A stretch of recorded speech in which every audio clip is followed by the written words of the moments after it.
Y a un bonheur qui chante en moi et qui me donne la joie, sans lequel je ne peux vivre, pour lequel je veux vivre. Le prince de l'équité m'a libéré de l'iniquité, m'a changé d'identité. Je m'appelle racheté.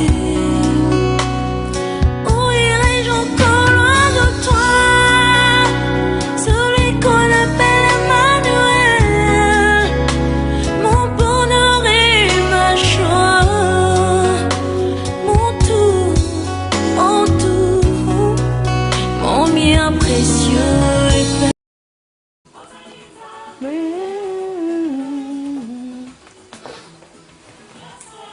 Nous allons écouter la parole de Dieu.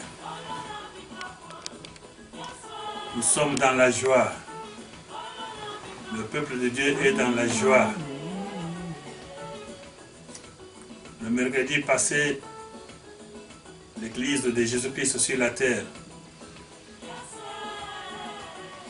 a fêté la naissance du Sauveur, a commémoré la venue du salut sur la terre, a commémoré l'accomplissement de la prophétie que Dieu avait prophétisée par la bouche des prophètes Ésaïe. Une fille est enceinte. Une fille est enceinte. Elle mettra au monde un fils, le libérateur de ce monde. Et cette prophétie s'est accomplie. Notre parole d'aujourd'hui se trouve dans le livre du prophète Ésaïe. Nous allons lire le prophète Ésaïe dans son 7e chapitre. Nous lirons le verset 14. Ésaïe chapitre 7, verset 14.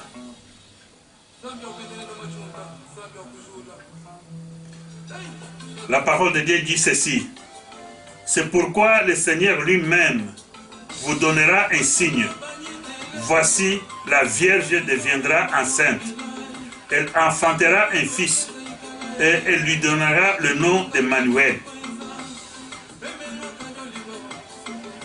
C'est pourquoi le Seigneur lui-même vous donnera un signe. Voici, la Vierge deviendra enceinte. Elle enfantera un fils et elle lui donnera le nom d'Emmanuel. Pourquoi Dieu a dit par la bouche du prophète Ésaïe que lui-même donnera un signe? C'était dans quelles circonstances que Dieu a parlé? Dieu s'adressait à son peuple. Dieu s'adressait au roi d'Israël. C'était le moment difficile. Le moment où le peuple, où le roi avait la peur, avait la crainte. Il y avait des rois qui s'étaient ligués, qui s'étaient mis ensemble pour combattre le roi de Juda. Son frère, le roi d'Israël, avait appelé le roi de la Syrie pour pouvoir combattre le roi d'Israël. Et le peuple était dans la crainte. Et le peuple avait la peur. Il ne savait pas par où commencer. Le roi de Juda avait la peur. Il avait la crainte. C'est à ce moment-là que Dieu a parlé par la bouche du prophète Ésaïe pour donner du courage au roi de Juda, pour lui dire que ne crains pas. Ne crains pas, parce qu'il y a un signe. Il y a un signe que je vais vous donner. Dieu avait demandé au roi, demande un signe pour la victoire, pour la réussite. Demande un signe pour que tu sois sûr que tu vas vaincre, que tu vas remporter la victoire. Mais le roi de Juda a dit, moi je ne mettrai pas mon Dieu à l'épreuve. Je ne demanderai pas un signe à mon Dieu. Donc Dieu lui-même a dit, je vais donner le signe. Moi-même, je vais vous donner un signe. Et le signe qu'il a dit qu'une vierge est enceinte. Une vierge est enceinte. Et cette vierge mettra au monde, enfantera un fils. Et à ce fils-là, on lui donnera le nom d'Emmanuel. Ce qui veut dire, le Seigneur est avec nous. Dieu est avec nous. Emmanuel. Pour montrer au roi de Juda que Dieu est avec vous. Ne crains pas, ne crains point, ne crains pas tes ennemis. Tous ceux qui se sont levés pour pouvoir te combattre, ils ne vont pas réussir parce que Dieu est avec vous. Moi, Dieu, je suis avec vous. N'ayez pas peur. Nous allons parler de Noël, de la naissance de Jésus-Christ. Il y a beaucoup de gens qui disent que Jésus n'était pas né le 25 décembre, où l'on fête par l'Église cette naissance, cet anniversaire. Oui, évidemment. Il n'était pas né le 25 décembre. Mais l'Église a choisi cette date. Ce n'est pas pour fêter cette date. Ce n'est pas pour commémorer cette date. Ce n'est pas cette date qui a de la valeur devant l'Église, dans le cœur de tous les chrétiens. Ce n'est pas cette date. Ce n'est même pas le jour pendant lequel cette date tombe. Ce n'est pas ce jour-là qu'on fête, ce n'est pas ce jour-là que l'Église commémore, ce n'est pas ce jour-là que l'Église adore. L'Église adore un événement qui s'est accompli, une prophétie qui s'est accomplie. Cet événement, c'est la promesse de Dieu. Dieu avait promis le sauveur du monde. Dieu avait promis le sauveur pour toute l'humanité. Là où l'Église se réunit, c'est pour commémorer la venue de Jésus-Christ sur la terre. Cet homme a été né. Et nous savons que l'Église fête la naissance de cet homme, se rappelle que Jésus-Christ est venu sur la terre, est venu pour pouvoir sauver toute l'humanité, pour sauver le monde. Il y a un jour que Dieu a accepté que cette prophétie puisse s'accomplir. Et ce jour-là, c'est le jour que cette fille qui a été saluée par l'ange qui avait annoncé la naissance de Jésus-Christ. Et quand ce jour-là est arrivé à Bethléem, c'est ce jour-là que l'Église tout entière se rappelle et commémore la venue de Jésus-Christ. S'il y a des gens qui se disent chrétiens et qui disent qu'on ne peut pas fêter cette fête de Noël, de la naissance de Jésus-Christ, c'est que ces gens-là, comme nous avons vu la semaine passée, qu'il y a des gens qui adorent mais qui ne connaissent pas ce qu'ils adorent. Qui adorent, mais qui ne connaissent pas ce qu'ils adorent, qui ne connaissent pas Jésus-Christ. Jésus-Christ, c'est l'homme qui a apporté le changement dans beaucoup de choses sur la terre, qui a apporté le changement dans beaucoup de choses sur la terre, dans la vie des hommes, dans la communication de Dieu avec les hommes. Jésus-Christ, quand il est né, avant même qu'il naisse, Dieu avait donné aux enfants d'Israël, Dieu avait donné à Moïse le jour que le peuple d'Israël devait adorer l'Éternel, le jour que le peuple d'Israël devait se reposer de tous ses travaux, devait se reposer en mémoire de l'Éternel Dieu, le jour qu'il avait terminé la création de toutes les choses qu'il avait créées sur la terre. Ce jour-là s'appelait le sabbat.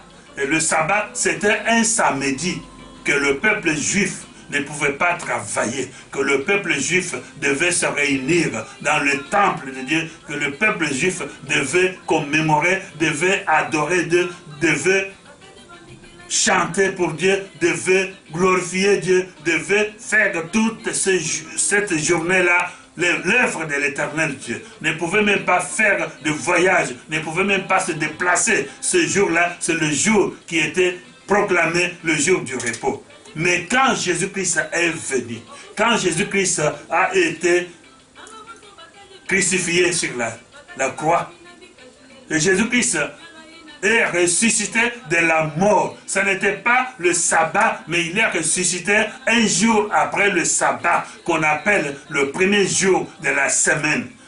Vous voyez le changement que Jésus-Christ a apporté. Aujourd'hui, nous sommes le dimanche. Le dimanche, ce n'est pas le sabbat, mais l'église de Jésus-Christ commémore, l'église de Jésus-Christ sur la terre, dans tous les endroits, sur toute la terre, l'église de Jésus se réunit et loue l'éternel Dieu. C'est le dimanche. Le dimanche, c'est qu'il y a eu un changement. Jésus n'avait pas dit que vous allez me commémorer le jour où je serai ressuscité de mort. Mais l'Église a fixé ce jour. L'Église a dit le jour que notre Maître est ressuscité de mort. Ce jour, c'est le jour du repos pour nous. C'est le jour du repos. Dans le monde entier aujourd'hui, on célèbre le dimanche. Le monde entier aujourd'hui, les gens se reposent le dimanche. C'est Jésus-Christ qui a apporté ce changement. Les apôtres, les disciples de Jésus-Christ se sont basés sur la parole que Jésus leur avait dit.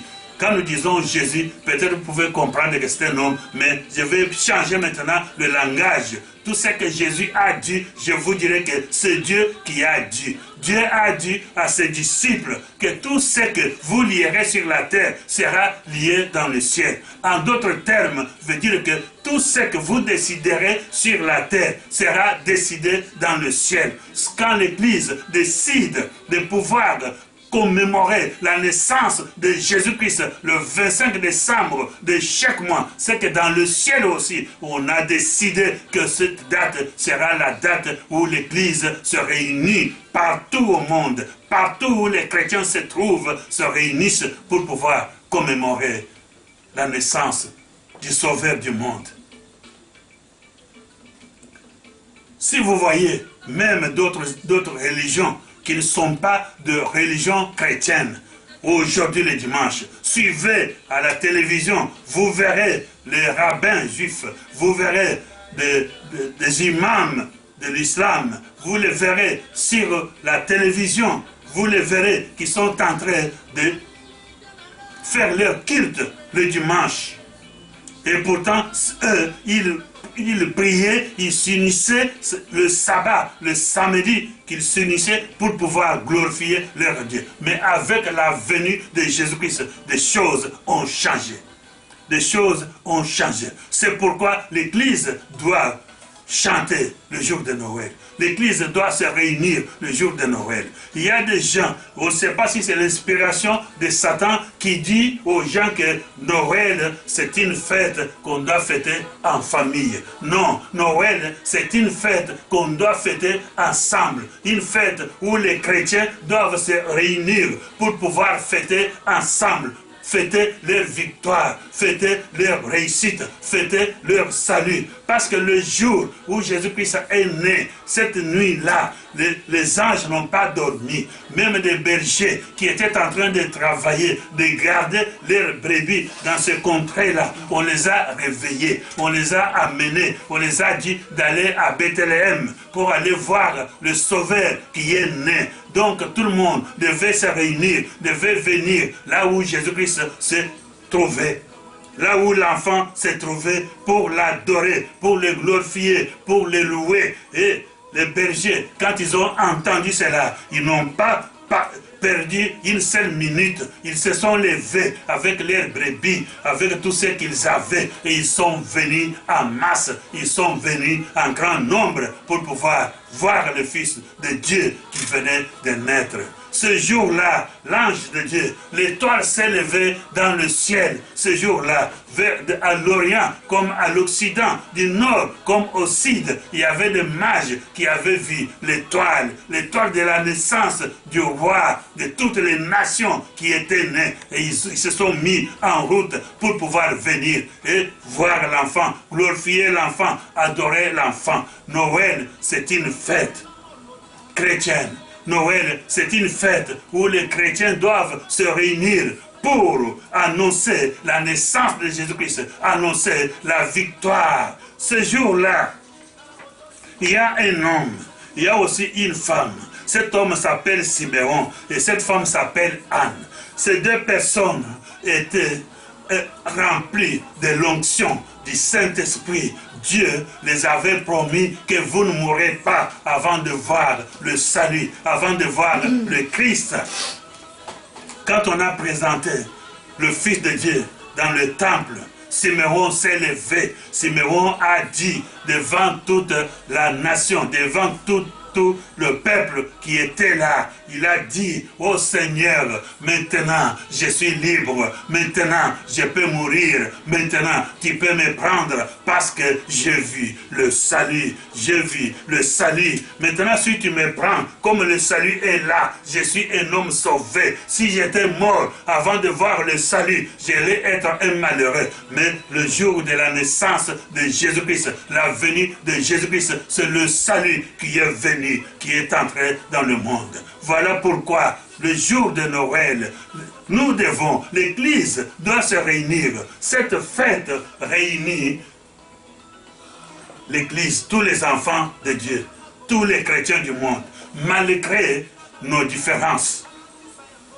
malgré notre couleur de peau, malgré nos différentes langues, malgré nos différentes dénominations. Mais cette fête réunit tous les enfants, tous les fidèles de Jésus-Christ. Dans ces jours, tous ces fidèles à travers le monde savent bien, toutes les dénominations, toutes les églises, toutes les assemblées chrétiennes savent bien que nous sommes des branches. Nous tous nous sommes des branches et nous sommes attachés au tronc. Le tronc, c'est Jésus-Christ. Donc, quand tu vas partout où il y a des chrétiens qui se réunissent, ils chantent Jésus-Christ, ils parlent de la naissance de Jésus-Christ et partout au monde. Et cette journée, c'est une journée de victoire, c'est une journée de réussite, c'est une journée de joie pour tout le peuple de Dieu. C'est pourquoi l'Église doit se réunir.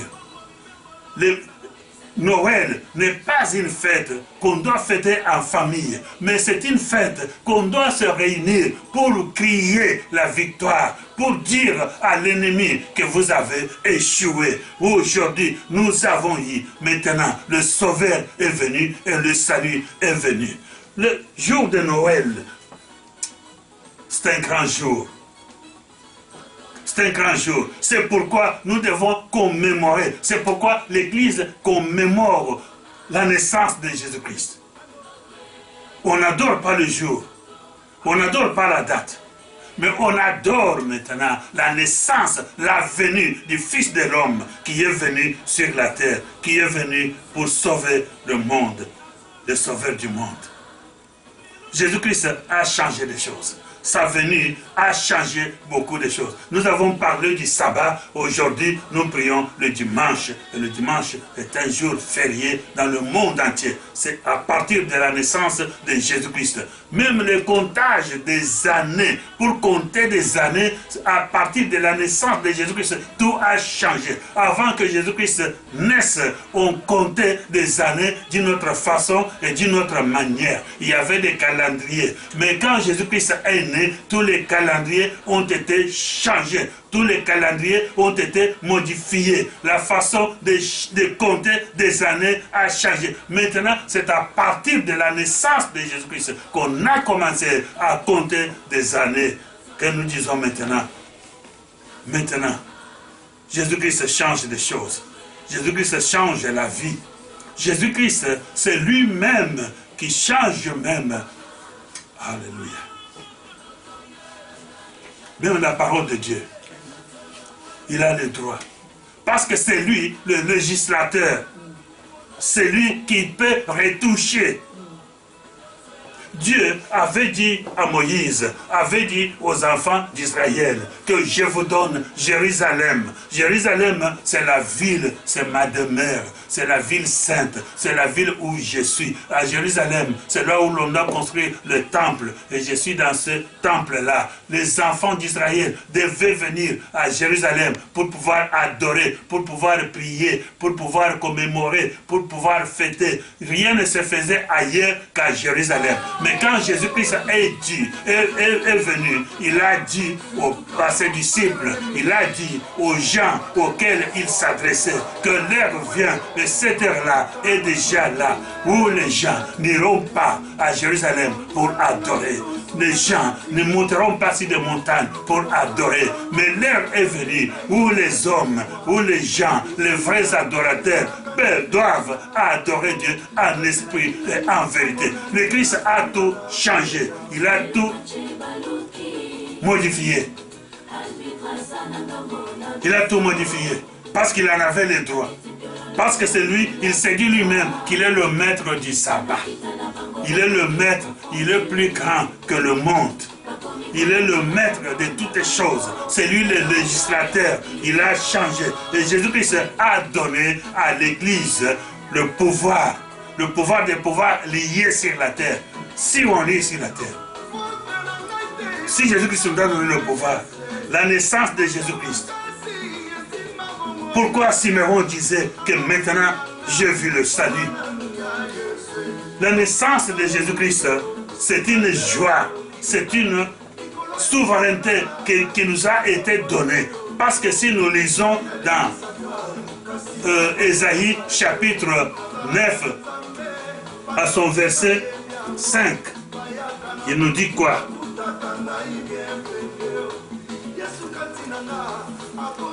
Ésaïe chapitre 9 verset 5. Il dit ceci: car un enfant nous est né, un fils nous est donné, et la domination reposera sur son épaule. On l'appellera admirable, conseiller, Dieu puissant, Père éternel, prince de la paix. Donné à l'empire de l'accroissement et une paix sans fin au trône de David et à son royaume. L'affermir et le soutenir par les droits et par la justice dès maintenant et à toujours. Voilà ce que fera les ailes de l'Éternel des armées.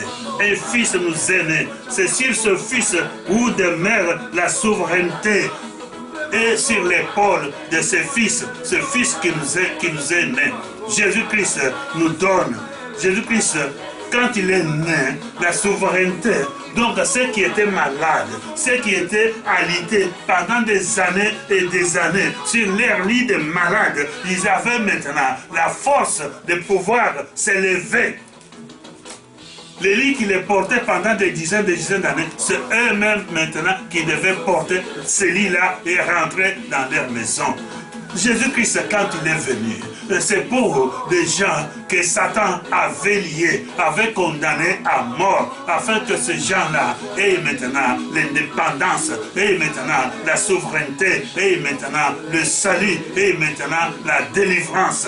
Voilà pourquoi nous devons fêter Noël avec réjouissance, avec force. Nous devons pousser des cris de joie, des cris de victoire, des cris de réussite. C'est pourquoi l'Église doit se réunir, l'Église doit chanter, l'Église doit louer, l'Église doit fêter, l'Église doit manger, l'Église doit se réunir dans ce jour-là pour commémorer la venue de Jésus-Christ. Les enfants de Dieu, Noël, ce n'est pas le jour de rester chez soi à la maison. Ce n'est pas le jour de rester seul, comme ici en Europe, les gens disent. Quand ils sont dans l'angoisse, ils ont des problèmes. Je vais rester seul, laissez-moi seul. Non, dans l'église, le jour de Noël, c'est le jour qui doit être commémoré. Et l'église, tous les enfants de Dieu doivent se réunir, doivent crier, afin que l'ennemi entende. Que l'ennemi sache que le vainqueur est venu, que Jésus-Christ est venu, que le Sauveur est venu, que le salut est venu. Jésus-Christ, c'est lui qui donne la force. Quand il est né, les portes des prisons se sont ouvertes. Les chaînes qui liaient les gens sont tombées. L'accomplissement de la parole de Dieu est arrivé. Tous ceux qui étaient venus, des rois qui avaient amené des armées, des militaires par milliers pour pouvoir intimider le roi de Juda. Et ce jour-là, le fils a été né. C'est le jour de victoire. Toutes les armées étaient en débandade. Les deux rois qui nous faisaient la peur, c'est Satan. C'est Satan avec ses collaborateurs. C'est Satan avec ses admirateurs. C'est Satan avec ses démons qui nous traquaient, qui nous faisaient trembler. Le monde avait peur. Le monde pleurait. Quand l'ange a vu l'apôtre Jean a pleuré quand il a vu qu'il y avait des livres, avec des livres scellés que personne ne pouvait délier, que personne ne pouvait ouvrir. Jean a pleuré, il a dit maintenant, qui va sauver le monde? Le monde est perdu, le monde est abandonné à lui-même. Et qui va sauver les âmes, les hommes et les femmes? Il pleurait, mais l'ange lui a dit, ne pleure pas, parce que le lion de la tribu de Juda, parce qu'un enfant sera né, un enfant est né, le lion de la tribu de Juda est là, lui, il est capable de pouvoir briser les sceaux, de pouvoir sauver le monde. Nous allons aller dans la même direction avec la prédication de frère Alain Moloto qui a dit que ce moment, ce temps ici, ce n'est plus le temps de pleurer. Ce n'est plus le temps de pleurer, mais c'est le temps de s'élever, c'est le temps de combattre, c'est le temps de chasser. Les chrétiens, ce n'est pas le temps de pleurer. Tu ne peux pas pleurer pour la stérilité qui t'a cloué pendant des années et des années. Tu t'es marié pendant des années. Tu étais incapable d'allaiter, de concevoir. Mais maintenant, ce n'est pas le temps de pleurer parce que le lion de la tribu de Juda est venu. Toi, tu ne mettais pas au monde, tu vas mettre au monde. Le temps est arrivé. Toi, tu étais célibataire pendant des années et des années. Personne ne te regardait. Personne ne pouvait te demander la main. Mais aujourd'hui, le lion de la tribu de Juda est venu. Ne pleure plus. Ne pleure plus. Tous ceux qui faisaient cela, tous ceux qui te donnaient le masque là, pour que tu ne puisses pas être vu par des hommes pour te demander un mariage. Oh, ils sont à des bandades parce que le lion de la tribu de Juda est venu. Ce n'est pas le moment de pleurer. Ne pleure pas, ne pleure pas. Lève-toi. Tous les démons qui nous traquaient, maintenant Jésus nous a donné le pouvoir de chasser le démon. Au nom de Jésus, nous chassons Satan. Au nom de Jésus, nous guérissons toutes sortes de maladies. Tous ceux qui étaient malades, qui avaient des maladies incurables, qui avaient vu des médecins de toutes sortes, dans tous les lieux, dans beaucoup de pays, et vous n'avez pas été guéris. Mais aujourd'hui, ne pleure pas, parce que le lion de la tribu de Juda est là, parce qu'un fils nous est né, et la souveraineté repose sur son épaule. Et au nom de Jésus, tous les malades sont guéris. Au nom de Jésus, les paralytiques s'élèvent et marchent. Au nom de Jésus, les aveugles voient. Ils recouvrent la vie. Au nom de Jésus. Ce n'est pas le temps de pleurer, mais c'est le temps de combattre. C'est le temps de s'élever. C'est le temps de se réjouir parce que nous avons la victoire. Et cette victoire, nous la voyons le jour de Noël. La naissance du Fils de Dieu, la naissance de Dieu Tout-Puissant, la naissance du Sauveur du monde. Il est arrivé, il est venu pour nous. Noël, c'est le jour de victoire. C'est le jour où celui qui avait peur de mourir dit, oh maintenant, Seigneur, tu peux me prendre. Parce que j'ai vu le salut. Maintenant, je le salue. C'est le jour que le salut est arrivé. S'il y avait des mages qui devaient quitter leur pays pour venir se réunir et voir l'enfant, adorer l'enfant, ils sont venus. Les chrétiens, levez-vous. Les chrétiens, réunissez-vous. les chrétiens criaient, poussaient des cris de joie, parce que vous avez été libérés, le souverain libérateur. Et pour nous, il nous a libérés de tous les liens, de toutes les chaînes. Il nous a libérés, il nous a donné tout. Venez à Jésus-Christ. Allez annoncer à ceux qui dorment. Annoncez la naissance de Jésus-Christ. Un fils nous est né, un fils nous est donné. À toi aussi, un fils t'est donné. Le Fils de Dieu t'est donné pour que tu aies la vie, pour que tu sois délivré, pour que tu sois guéri, pour que tu sois sauvé. Le Fils de Dieu est venu pour que tu aies ce que tu manquais, pour que tu reçoives ce que tu n'avais pas, pour que tu retrouves ce que tu avais perdu. Le Fils de Dieu est venu. Et ce jour-là, c'est le jour de Noël. C'est pourquoi nous chantons Noël. C'est pourquoi nous glorifions l'Éternel notre Dieu. Nous commémorons cet événement. C'est un grand événement. Nous avons dit que l'Église fête cet événement. Un événement qui a été prédit des centaines et des centaines d'années. Mais dans nos jours, cet événement s'est accompli. C'est accompli, c'est réalisé dans le nom de Jésus-Christ. Noël, ce n'est pas le jour, ce n'est pas la nuit où tu dois rester dans ta maison. Les bergers qui dormaient, qui étaient dans des vallées, on les a réveillés, les anges les ont réveillés. Pourquoi vous dormez? Pourquoi rester ici? Allez à Bethléem, allez voir le Fils de Dieu, allez voir le Sauveur, il est né là-bas. Ceux qui dormaient, ce sont qui étaient méchants, ceux qui avaient envie de pouvoir éliminer le Fils de Dieu. Et ils étaient en profond sommeil. Si vous dormez cette nuit-là, si vous dormez ce jour-là en profond sommeil, sache bien que vous faites partie de ceux qui en voulaient à la vie de l'enfant, ceux qui en voulaient à la vie de l'enfant.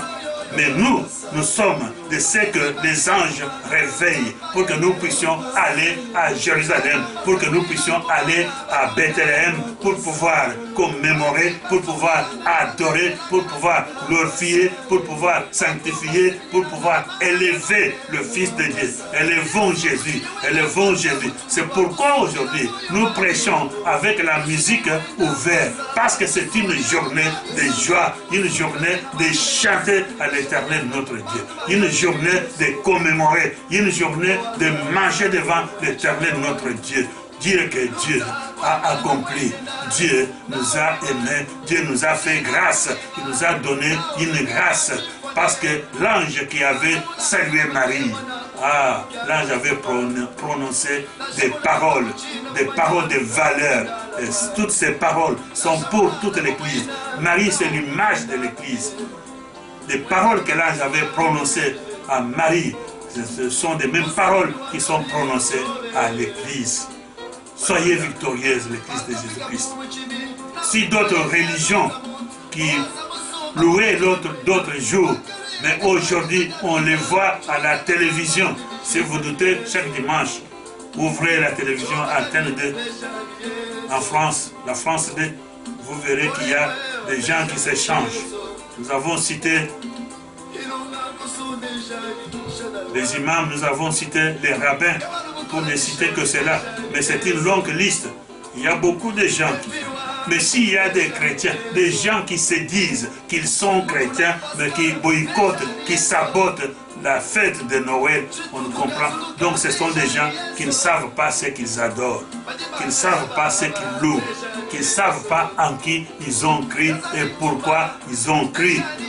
Mais nous, qui connaissons ce que nous adorons, nous devons louer l'Éternel Dieu. Nous devons nous réunir ce jour-là. Nous commémorons cet événement, un grand événement qui s'est fait et qui s'est accompli. Ce n'est pas le jour que cette date tombe, et ce n'est pas cette date-là que nous vénérons, non.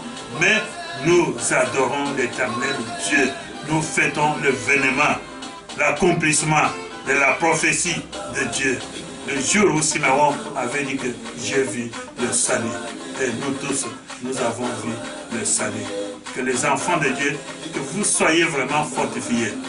Je pense que tous ceux qui entendront ce message, transmettez ce message, partagez ce message avec d'autres chrétiens, avec d'autres gens, avec tous ceux qui sont comme vos amis. Partagez le message. Fortifie. Il y a beaucoup de chrétiens qui sont devenus maintenant faibles, qui sont devenus négligents et qui négligent cette fête, cette grande fête. Nous savons qu'en Jésus-Christ, il y a des fêtes qui nous unissent, des fêtes qui unissent tous les chrétiens. Noël, Pâques, Pentecôte. Donc, ces dates-là, ces jours-là, toute l'Église, tous les chrétiens, partout où ils se trouvent, dans leur langue, quelle que soit leur nature, quelle que soit leur couleur, quelle que soit leur dénomination, ils croient, ils pensent à Dieu, ils pensent à Jésus-Christ, à ce que Dieu a accompli pour nous, le salut que Dieu nous a donné. L'humanité tout entière entendait cela, parce que c'est ce que cette femme avait dit à Jésus, que le Christ viendra, le Christ est venu, nous devons nous réjouir, nous devons chanter, nous devons louer, nous devons glorifier. Que ce message puisse nous fortifier, que ce message nous donne l'intelligence, surtout à l'Église, que l'Église s'élève et que l'Église mette dans sa tête que ce jour-là, nous devons louer l'Éternel notre Dieu, nous devons fêter. Au nom de Jésus-Christ. Amen.